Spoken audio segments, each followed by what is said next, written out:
নিজেদের অস্তিত্ব টিকিয়ে রাখতেই কি 5 আগস্টের মতো গুরুত্বপূর্ণ দিনটিতে কক্সবাজার গেম খেললেন এনসিপি নেতারা, নাকি এইসব আবেগী নবীন নেতারা কোনো এক পক্ষের সুচারু ষড়যন্ত্রের ফাঁদে পা দিলেন? আবার কেন বাংলাদেশের রাজনীতিতে জড়িয়ে গেলেন সাবেক মার্কিন রাষ্ট্রদূত পিটার হাস? এনসিপি নেতারা কি নিজেদের জনসমর্থনের দৈন্যতা ঢাকতেই জুলাই ঘোষণাপত্র পাঠের দিনটিতে পালিয়ে বাঁচার চেষ্টা করলেন? দর্শক, এই প্রশ্নগুলো এনসিপির জন্য এখন খুবই গুরুত্বপূর্ণ।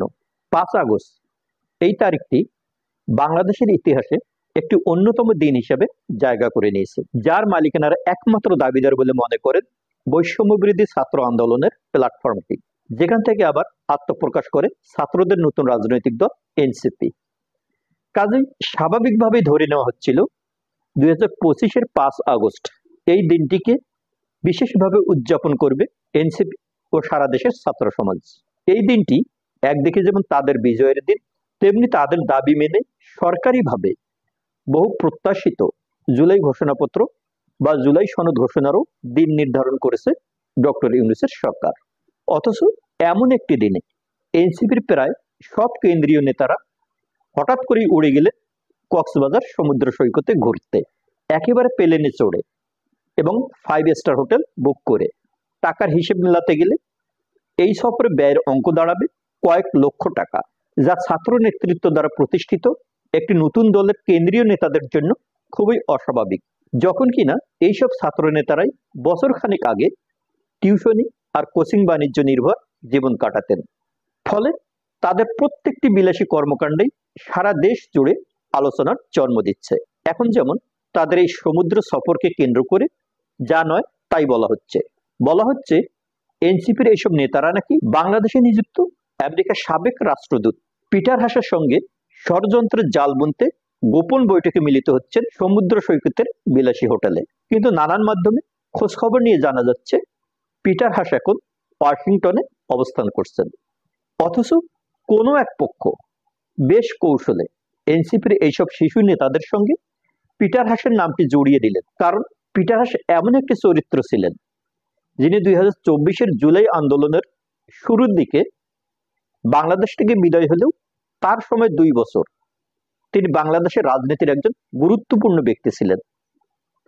হাসিনা আমলের সর্বশেষ 2024-এর জাতীয় নির্বাচনকে অংশগ্রহণমূলক করার জন্য অনেক দৌড়ঝাঁপ করেছিলেন এই পিটার হাস, কিন্তু তিনি ব্যর্থ হন। তাছাড়া ওই সময় আদালতের কাঠগড়ায় ঝুলে থাকা ডক্টর ইউনূসের জন্য বেশ কিছু মন্তব্য করেছিলেন তৎকালীন এই মার্কিন রাষ্ট্রদূত।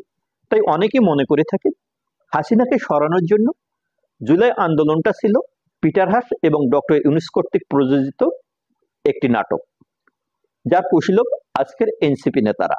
ফলে হাসিনা পলানোর বর্ষপূর্তিতে ছাত্র সমন্বয়ক তথা এনসিপি নেতাদের সঙ্গে পিটার হাসকে জড়িয়ে একটি খবর ছড়াতে পারলেই বাজিমাত। এনসিপি তো শেষ হবেই, সঙ্গে ডক্টর ইউনূসের দিকেও আঙ্গুল তোলা সহজ হবে, যে ফাঁদে খুব সহজে পা দিয়েছে এনসিপির তরুণ নেতৃত্ব। এমন একটা গুরুত্বপূর্ণ দিনে ঢাকার সব কর্মসূচি এড়িয়ে রিল্যাক্স মোডে প্লেনে চড়ে সমুদ্র দেখতে গেলেন অর্বাচনের দল। আর তাদের এমন সব অদূরদর্শী কর্মকাণ্ডের জন্যই যাত্রা শুরুর অল্প কিছুদিনের মধ্যেই ব্যাপক আলোচনা সমালোচনার জন্ম দিতে শুরু করেছিল এনসিপি, যার ব্যাপকতা বৃদ্ধি পায় জুলাই মাসে সারা দেশব্যাপী তাদের দলীয় কর্মসূচি জুলাই পদযাত্রার মাধ্যমে। গোপালগঞ্জ কাণ্ড দিয়ে শুরু, তারপর কক্সবাজার, ফেনী, বান্দরবন, রাঙ্গামাটির জুলাই পদযাত্রা কর্মসূচিগুলো তরুণ এই দলটিকে বিপদগ্রস্ত করে তোলে এবং এতে চূড়ান্ত ব্রেকটি ঠুকে দেন সমন্বয়ক পরিচয়কে ব্যবহার করে গুলশানে চাঁদাবাজি করতে যাওয়া এনসিপি নেতা আব্দুর রাজ্জাক বিন সোলাইমান রিয়াদের চাঁদাবাজি টিম। এরপর থেকেই জনগণের মাঝে, বিশেষ করে তরুণ সমাজ ও দলনিরপেক্ষ ভোটারদের মাঝে ব্যাপক প্রত্যাশা তৈরি করা নতুন রাজনৈতিক দল এনসিপি বলতে গেলে চুপসে যেতে শুরু করেছে। বিশেষ করে 3 আগস্ট শহীদ মিনারে এনসিপির কর্মসূচিতে জনগণের উপস্থিতি কম থাকায় স্বাভাবিকভাবেই দলটির নেতাদের মাঝে হতাশা তৈরি করেছে। সেই হতাশা থেকে হয়তো আর কোনোদিনই বেরিয়ে আসতে পারবেন না তরুণ এইসব নেতারা, এবং এক সময় এদের মধ্যে থেকেই কেউ পুরাতন কোনো বড় দলে যোগ দিয়ে বস্তা পচা রাজনীতিতে গা ভাসিয়ে দেবেন। আবার কেউ হয়তো ডক্টর ইউনূসের সরকার নেমে যাবার আগেই বিদেশে সেফ এক্সিট নেবেন এবং বাংলাদেশ চলবে ঠিক আগের মতো করেই। সেখানে শেখ হাসিনা সে নির্বাচন করলেও আবার ক্ষমতায় বসবেন, আবার আগের মতো করে দেশ চালাবেন, কিংবা তার জায়গায় তৈরি হবে আরেক হাসিনার দুঃশাসন। এভাবেই হয়তো চলতে থাকবে বাংলাদেশের ভবিষ্যৎ রাজনীতি। প্রিয় দর্শক, আপনাদের কি মনে হয়, বাংলাদেশের রাজনীতি কি কোনোদিন পরিবর্তন হবার পথে এগোবে? আপনার মূল্যবান মতামত জানাবেন কমেন্ট বক্সে। ভালো থাকি, ভালো রাখি সবাইকে। ভালো লাগলে চ্যানেলটি সাবস্ক্রাইব করি। ধন্যবাদ।